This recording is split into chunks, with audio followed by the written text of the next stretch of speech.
Bayangin, lagi belanja santai di minimarket, tiba-tiba ada yang marah ke kamu. Bukan cuma marah, tapi cara ngomongnya kayak lagi dubbing iklan atau baca naskah sinetron. Rapi, tegas, tapi isinya bikin semua orang bengong. Media sosial lagi ramai banget ngebahas video seorang pria yang tiba-tiba dimaki oleh seorang ibu yang bahkan nggak dia kenal di sebuah hypermarket. Kejadiannya simple, tapi langsung berubah jadi tegang. Si pria lagi mau bayar belanjaannya. Nggak ada interaksi apa-apa sebelumnya. Tiba-tiba, si ibu datang dan langsung melontarkan kata-kata kasar. Yang makin bikin bingung, si pria ini memilih diam. Nggak membalas, nggak memicu. Tapi, situasi justru makin panas. Halo guys, aku di sini mau ceritain kronologi ibu-ibu itu marahin aku dan nuduh-nuduh aku pas waktu aku mau beli minum sama makan di hypermarket. Jadi jam 17.30 itu aku turun aku beli makan sama minum buat buka. Terus aku ada di lorong minuman, lagi milih-milih minuman juga. Nah di sini ada ibu-ibu itu marah-marah. Aku nggak ngerti dia marah-marahnya apa. Cuman dia pegang apa ini bungkus bumbu gitu loh, bumbu. Aku nggak ngerti dia salah diskon atau gimana, cuman marah-marah gitu. Nah selanjutnya, sebelumnya ini aku udah pegang pastry. Nah pastry ini kan belum ditimbang juga dan harus ditimbang juga. Jadi aku lanjut ambil buah-buahan. Jadi ada tiga barang yang aku mau beli waktu itu. Pastry, minuman, sama buah itu tadi, buah jeruk itu tadi. Nah, singkat cerita, aku mau ke kasir mau payment nih. Nah, kan pastryku ini kan belum ditimbang, otomatis mbaknya itu nimbang pastry aku. Di belakang aku tiba-tiba ibu ini datang dan ngomong, "Kamu goblok," ngomong kayak gitu. Kaget aku waktu itu. Ternyata ibu ini satu kasa atau satu kasiran sama tempat aku payment ini, tapi dia udah selesai payment kayak gitu. Nah setelah ambil barangnya dia kayak pergi gitu loh. Nah aku liatin pas waktu perginya itu kemana, cuman aku nggak yang liatin ngejudge gitu loh guys. Nah terus apa ini mbaknya datang, mbaknya itu setelah ibunya ini ambil barang itu udah ada di lokasi kan, ada di kasiran gitu.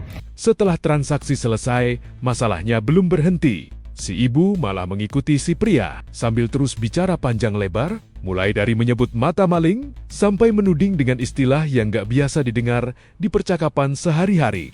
Dengan nada tegas dan panjang, ia mengatakan, "Kamu masih muda sudah bersifat seperti ini, apalagi nanti sudah tua. Tidak pantas. PTDH kamu ya, dipecat dengan tidak hormat. Matamu, mata maling." Kalau kamu ngikuti dia, kamu reserse muda sudah bersifat seperti ini. Apalagi kalau kamu jadi tua. Tidak pantas reserse muda seperti ini, tidak sopan. PTDH kamu ya, pecat tidak dengan hormat kode etik. Kok rekam omongan saya? Penampilan kayak gini, buat apa ngeliatin barang saya? Matamu mata maling, tau nggak? Itu mata reserse, mata maling. Melihati barang, kalau perlu memegangi. Kalau akan busuk begitu tuh, saya bukan kriminal, paham? Saya bukan. Kalimatnya panjang, terstruktur, bahkan terdengar seperti sedang membaca skrip. Di tengah situasi itu, si pria akhirnya berteriak di depan pengunjung lain, menegaskan bahwa dirinya bukan orang yang dituduhkan. Orang-orang sekitar langsung memperhatikan. Seorang kasir bahkan disebut sempat bilang si ibu memang sudah menunjukkan perilaku yang tidak biasa sejak sebelumnya. Nah terus apa ini mbaknya datang, mbaknya itu setelah ibunya ini ambil barang itu udah ada di lokasi kan, ada di kasiran gitu.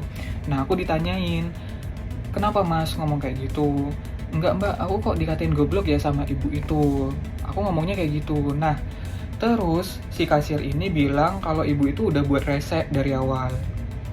Oke, aku lanjut payment dan selesai paymentnya. Akhirnya aku naik dong ke eskalator. Nah di eskalator ini ternyata ibunya itu udah ngikutin aku. Dia posisinya marah-marah gitu loh. Nah akhirnya aku naik satu tangga, dia juga ikut naik. Aku coba turun.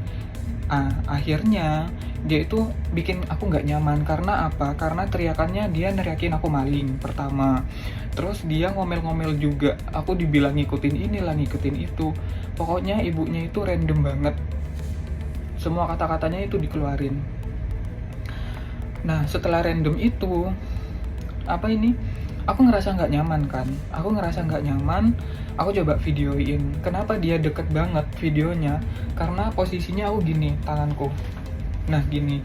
Jadi di sini nih aku pegang plastik buat buah sama belanjaanku. Aku ngevideonya gini.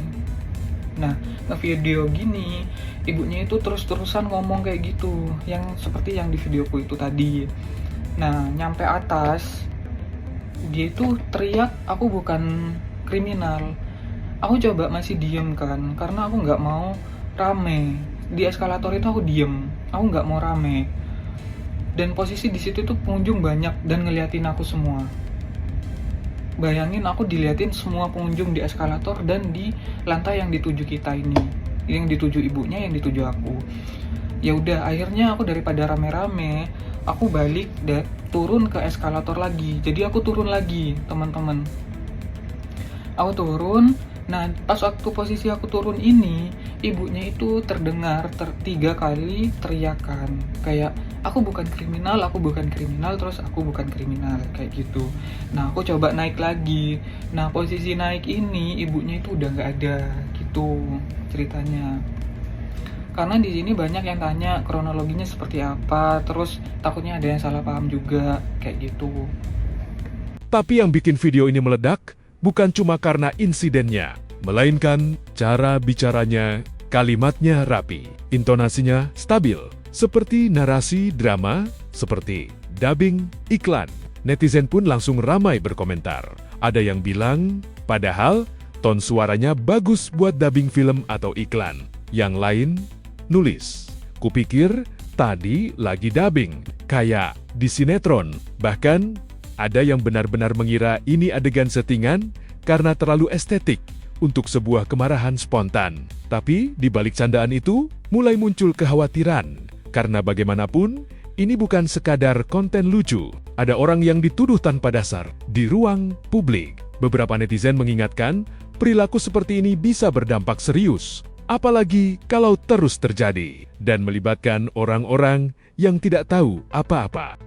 Belum juga reda, sosok yang diduga sama kembali muncul di video lain. Kali ini, di dalam bus Transjakarta, situasinya mirip. Ada seorang pria berdiri, lalu tiba-tiba jadi sasaran. Tanpa sebab jelas, si ibu melontarkan tuduhan, menyebut nama tertentu, bahkan mengaitkan dengan isu kriminal. Kalimatnya masih sama, panjang, tegas, dan seperti naskah. Penumpang lain terlihat bingung, sementara pria yang dituju tampak kaget karena tidak melakukan apapun. Apa kamu dibayar sama Freddy Pratama narkoba? Kok sampai tidak kau tangkap? Iya, bayar sama turun ini kan reserse Cina ini. Saya beritahu dia, tangkap etnismu Cina yang melarikan diri ke luar negeri oleh kriminal. Tangkap dia. Loh iyalah, Freddy Pratama narkoba.